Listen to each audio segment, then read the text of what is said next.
Eyokir here, doing something sort of new for me. Upcoming movie talk. Boy, there have been a lot of exciting trailers for upcoming movies out lately, haven't there? But right now, there is one that made me super excited, and I wanted to talk about it.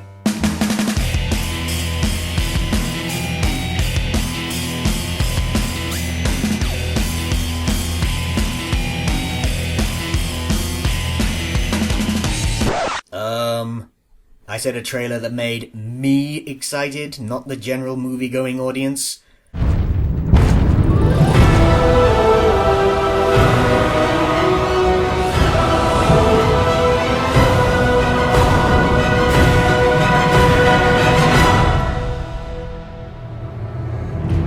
Yeah, talk about a movie based on a book made for children. That'll push my subscriber number up for sure.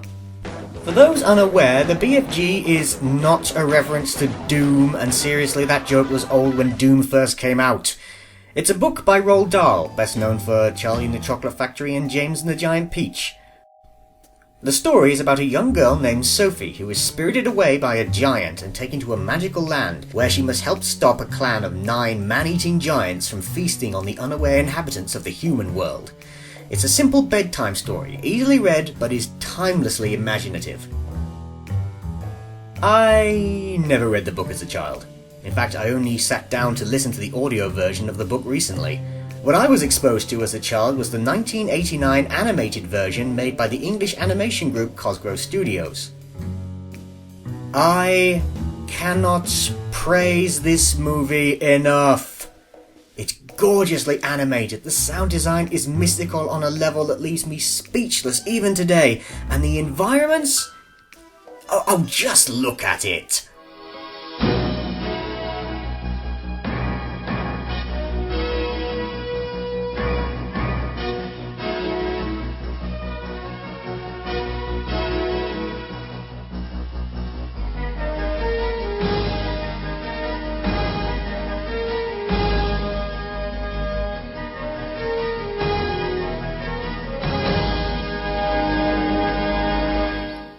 I love this movie so much, I literally sat as many Skype friends down as I could, including Evan, to watch this. Seriously, go ask her, I did. I nearly had a full-on nerdish swoon when I heard Spielberg was going to direct a new adaptation of the book, and when the trailer came out it seemed to hit all the right points, but I wanted to dig in a little deeper to see what the trailer tells us in detail and how Spielberg wants to try and depict the story. Obviously, this is London. Unless Oslo has started building Big Ben knockoffs. Damn Norwegians. But this is clearly not set in the present day. The entire scene has a sort of past look to it, with old-fashioned cars, street lamps and architecture. If I'd hazard a guess, I'd say this takes place any time between the 40s and the 60s, provided this is even meant to be in an actual historical time period and not just some nebulous world with its own unique style. I'd personally be fine with either of those.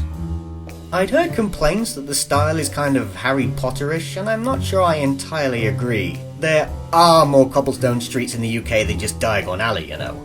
But I'd be lying if I said I didn't see some influence in there. Personally, I see a bit more Wallace and Gromit style here too, but perhaps that's just me. Unfortunately, the trailer doesn't show us the environment used for most of the story, as the majority of the plot takes place in Giant Country, which is somewhat different to London. Perhaps we'll see that in any later trailers. What is most interesting in terms of story, at least to me, is what Sophie says here. It was the witching hour, when the boogeyman comes out, when people go missing.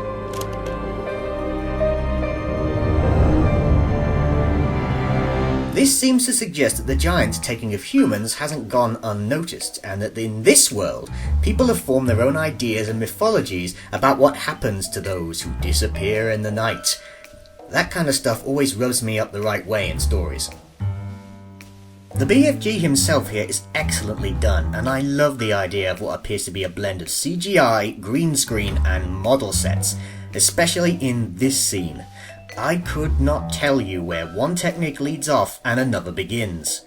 My first thought is to say that this hand reaching in through the window is CGI, but in retrospect I'm not entirely sure. It could just be a superb green screen effect of the actual actor's arm, it's that well done. I actually even like the title, with the letters being glass bottles which are slowly being filled with the BFG's dreams. That's kinda clever and memorable. What do I want to see out of this movie? Summed up in one word? Darkness. It's been said that children can handle any dark story as long as it has a happy ending, and so much of Roald Dahl's work is true to that. The new movie ought and seems to be following the idea.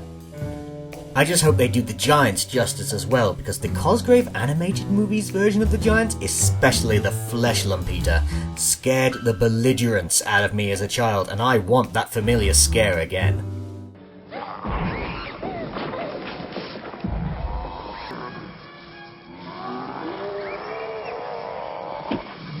Roald Dahl himself was notorious for not liking film depictions of his books, especially Willy Wonka and the Chocolate Factory.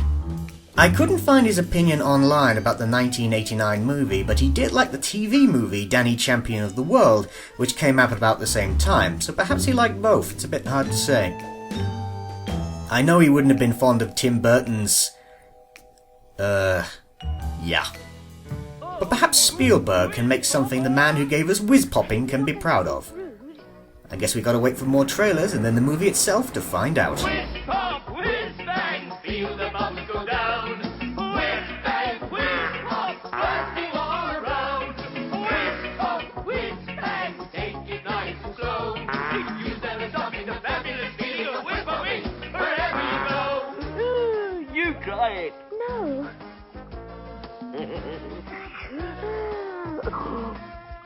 It starts with a sip of a tingly tipple.